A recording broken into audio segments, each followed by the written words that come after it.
3 ಸರಣಿಯ ಮೊದಲ ಏಕದಿನ ಪಂದ್ಯದಲ್ಲಿ ನ್ಯೂಜಿಲೆಂಡ್ ವಿರುದ್ಧ ಭಾರತ ತಂಡವು ಇತಿಹಾಸ ನಿರ್ಮಿಸಿದೆ. ಟೀಂ ಇಂಡಿಯಾ 3 ದಿನಗಳ ಏಕದಿನ ಸರಣಿಯ ಮೊದಲ ಪಂದ್ಯದಲ್ಲಿ 4 ವಿಕೆಟ್ಗಳಿಂದ ನ್ಯೂಜಿಲೆಂಡ್ ತಂಡವನ್ನ ಸೋಲಿಸಿದೆ.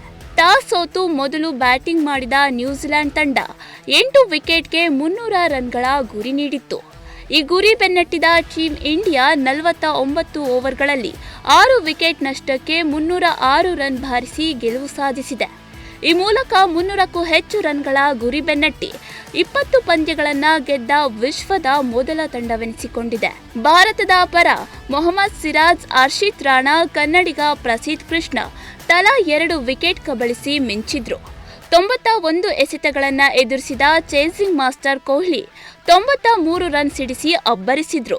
ಇನ್ನು ಬ್ಯಾಟಿಂಗ್ನಲ್ಲಿ ವಿರೋಚಿತ ಪ್ರದರ್ಶನ ನೀಡಿದ ಕೊಹ್ಲಿ ಪಂದ್ಯದ ಶ್ರೇಷ್ಠ ಪ್ರಶಸ್ತಿಗೆ ಭಾಜನರಾದ್ರು.